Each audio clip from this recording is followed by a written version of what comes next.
कभी कभी इंसान को जो दिखाया जाता है वो सब सच नहीं होता।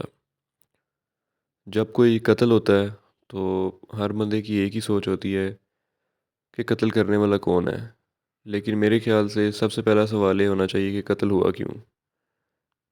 THA कराची पाकिस्तान का एक पोर्श एरिया जहाँ 6 जनवरी 2025 को मुस्तफ़ा नामी लड़का मिसिंग होता है और कुछ दिनों बाद उसकी जली हुई लाश उसकी जली हुई गाड़ी के साथ मिलती है। पहले ये केस किडनैपिंग का बनता है, फिर मर्डर का, और उसके बाद जब इस केस की कड़ियाँ खुलती हैं तो ये पाकिस्तान की हिस्ट्री का सबसे मिस्टीरियस केस बनने जाता है।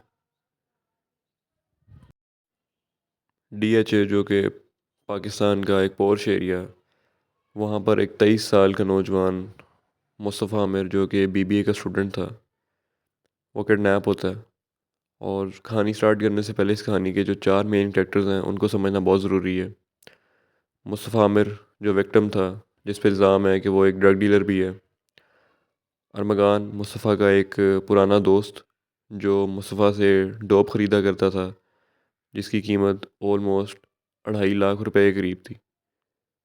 तीसरा करैक्टर शराज, जो कि इन दोनों का म्यूचुअल दोस्त नहीं था लेकिन अरमगान का पुराना दोस्त था। उस पर इल्ज़ाम है कि वो भी इस मर्डर में इन्वॉल्व था। चौथा करैक्टर यहाँ पर मुस्तफ़ा की गर्लफ्रेंड, जो मुस्तफ़ा के मर्डर के फ़ौरन बाद मुल्क से बाहर जाती है, और ख़दशा ज़ाहिर किया जा रहा है कि उसके इस मर्डर में इस लड़की की भी कोई इन्वॉल्वमेंट है। स्टोरी में आगे चलते हैं। यहाँ से पता चलता है कि न्यू ईयर की नाइट मुस्तफ़ा और अरमगान के दरमियान फ़ाइट होती है। अब कुछ लोग कहते हैं ये फ़ाइट एक लड़की को लेके थी, कुछ लोग कहते हैं ये ड्रग्स को या पैसों को लेके थी, लेकिन रियल रीज़न क्या थी उसका किसी को आइडिया नहीं। यहाँ पर एक चीज़ ध्यान में रखी जाए कि ये जितने कैरेक्टर हैं स्टोरी में, इन सब की एज 30 से कम है, यानी ये 20 से 30 के दरमियान के लोग हैं और एडल्ट्स हैं। लेकिन मुझे सरप्राइज़ ये हो रहा है सोच के कि इनके माँ बाप को इनकी इन काली करतूतों का नहीं पता था, इनकी नाइट पार्टीज़ का, इनकी A to Z जितनी हॉबीज़ थी उनका कुछ नहीं पता था, वो बिल्कुल लाइल्म थे। लेकिन फिर दिन आता है 6 जनवरी 2025 का, जो मुस्तफ़ा की लाइफ का सबसे डार्केस्ट डे होने वाला था, जिसमें मुस्तफ़ा रात के टाइम बाहर निकलता है और घर में कुछ बताता नहीं है।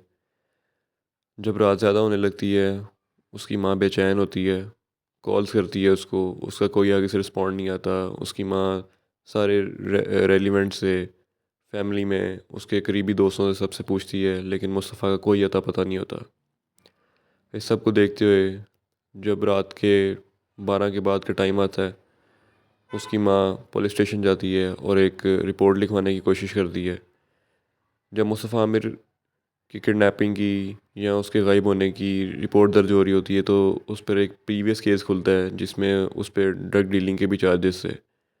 अब मुस्तफ़ा आमिर के इस ड्रग डीलिंग के जो केस पे चार्जेस से उसको ज़्यादा ध्यान दिया जाता है, जबकि उसका जो करंट इशू चल रहा था उसको साइडलाइन किया जाता है। पुलिस का बिहेवियर देख के उसकी जो माँ होती है वो बहुत मायूस होती है और फिर एक दफ़ा से वापस आती है और ख़ुद ही उसको ढूंढना शुरू करती है। अब इस सब के दौरान 2 से 3 दिन गुजर गए होते हैं और मुस्तफ़ा का कोई अता पता नहीं होता। और इसी टाइम मुस्तफ़ा की मदर को उनके फ़ोन पर एक अननोन इंटरनेशनल नंबर से कॉल आती है, जिसमें उनको कहा जाता है कि अगर वो मुस्तफ़ा को ज़िंदा देखना चाहते हैं तो मुस्तफ़ा को बचाने के लिए 2 करोड़ रुपए का इंतज़ाम करें। उसकी मदर फ़ौरन पुलिस स्टेशन दोबारा जाती है और ये सारा माजरा बताती है। उसके बाद पुलिस थोड़ी सीरियस होती है और इस केस की इन्वेस्टिगेशन की तरफ आती है। लेकिन यहाँ पर पुलिस के लिए सबसे बड़ी मुश्किल थी मुस्तफ़ा की लास्ट लोकेशन को ट्रैक करना, क्योंकि मुस्तफ़ा के पास एक नॉन PTA फ़ोन था, जिसकी वजह से उसकी लोकेशन को भी ट्रैक करना एक इम्पॉसिबल सी बात थी। फिर दिन आता है 12 जनवरी 2025 का, जब बलूचिस्तान के एक एरिया हब चौक, जो कि कराची से काफ़ी दूर है, वहाँ पर एक जली हुई लाश एक गाड़ी की डिग्गी में मिलती है। और आइडेंटिफिकेशन ना होने की वजह से उस लाश को 16 जनवरी को एक कब्रिस्तान जिसका नाम ईदी कब्रिस्तान है उधर दफना दिया जाता है। और उसका कुछ अता पता नहीं होता कि इसके माँ बाप कौन थे या इसकी बिलोंगिंग क्या थी। लेकिन शक की बुनियाद पे एक जुडिशियल मजिस्ट्रेट ऑर्डर करता है कि इस लाश को निकाला जाए कब्र से और इसका पोस्टमार्टम किया जाए, जिससे पता लगाया जा सके क्या ये लाश मुस्तफ़ा की है या किसी और की है। और सरप्राइजिंगली जब वो उस लाश को निकालते हैं, उसका पोस्टमार्टम करते हैं, तो उनको पता चलता है कि लाश किसी और की नहीं, मुस्तफ़ा की थी। और ये भी पता चलता है कि उस रात मुस्तफ़ा जो था वो अरमगान की तरफ गया था, जो कि उसका दोस्त था, और यही उसकी ज़िंदगी का आखिरी दिन होने वाला था। और यहाँ पे याद रहे कि मुस्तफ़ा को इस तरह से लेके जाने वाला, उसकी कराची डीएचए से 30 to 40 किलोमीटर दूर एक बलूचिस्तान के एरिया में लेके जाने वाला भी अरमगान ही था। वो उसको मारता है, उसी की गाड़ी में उसको डालता है, उसकी डिग्गी में, और उसको खुद ड्राइव करके लेके जाता है वहाँ पे। वहाँ पे जाके गाड़ी को जलाता है, आग लगाता है, साथ मुस्तफ़ा को भी कत्ल करता है। जिसके बाद वो पैदल वापस आता है, आके कैब बुक करता है और नॉर्मली अपनी घर में आके नॉर्मल अपनी ज़िंदगी गुजार रहा होता है। इसके फ़ौरन बाद पुलिस अरमगान के घर जाती है और वहाँ पर जाके उसको अरेस्ट करने की कोशिश करती है, लेकिन मुलजिम पुलिस के ऊपर फायर खोल देता है, जिसकी वजह से 2 से 3 पुलिस एहलकार ज़ख्मी भी होते हैं। और लेकिन फाइनली अरमगान को पकड़ लिया जाता है, अरेस्ट कर लिया जाता है, और पुलिस उसके घर से बड़ी अजीबोगरीब चीज़ें बरामद करती है, जिसमें उसके घर में advance weapons like machine guns, snipers, 64 के करीब लैपटॉप्स, मल्टीपल फ़ोन्स और ड्रग्स भी मिलते हैं। ये घर सिर्फ एक घर नहीं था, ये एक प्रॉपर क्लब की तरह डिज़ाइन था, जिसमें पार्टीज़ और ये सब होता था। इसके बाद अरमगान के वालिद से पूछा गया कि ये सब चीज़ें घर के अंदर क्या कर रही हैं, तो उसके फादर का जवाब था कि हमारी एक सॉफ्टवेयर डेवलपिंग कंपनी है, जिसके लिए इस तरह के टेक और इस तरह के डिवाइसेस हमारे घर में आते जाते रहते हैं, इसमें कोई नई बात नहीं है। फॉर एक्सक्यूज़ उन्होंने कहा कि मेरे बेटे ने इसलिए फ़ाइल खोलें क्योंकि वो डर गया था कि शायद पुलिस उसका डेटा या उसकी एन्क्रिप्शन चोरी करने आई है। Like how it's even possible कि पुलिस को किसी के डेटा से या किसी की चीज़ से क्या हो। बहुत ही लॉजिकल सा क्वेश्चन था ये। और वेपन्स के बारे में उन्होंने कहा कि ये हमने अपने सेल्फ डिफेंस के लिए रखे हैं, क्योंकि मैं एक रॉक स्टार हूँ तो मुझे इसकी ज़रूरत पड़ती है।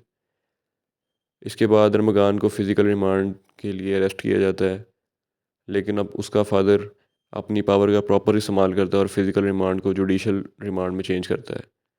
लेकिन फाइनली सिंध हाई कोर्ट दोबारा ऑर्डर्स देती है कि अरमगान का फ़िज़िकल रिमांड किया जाए, ना कि जुडिशल रिमांड। अभी तक ये केस प्रॉपर सॉल्व नहीं हुआ, लेकिन इस बात के 100 में से 90% चांसेस हैं कि ये मर्डर उसके दोस्त रमगान ने किया है, क्योंकि उस रात वो गया भी उसके घर था, और जो इनके साथ तीसरा बंदा इन्वॉल्व था जो शराज था, उसकी भी ये स्टेटमेंट्स हैं कि अरमगान ने किया है। और साथ ही साथ अरमगान के घर में जो ब्लड मिला था, जो रॉड मिला था जिससे उसने उसको मारा, उन सब के अगर डीएनए मैच करे गए, उसका जो ब्लड उस घर से मिला था उसका डीएनए उससे मैच किया गया उनकी मदर से, तो पता चला कि ये ब्लड मुस्तफ़ा आमिर का ही था। That's all. अपना बहुत बहुत ख्याल रखें, और अगर आपको वीडियो पसंद आई तो चैनल को सब्सक्राइब करें और वीडियो को शेयर करना मत भूलें।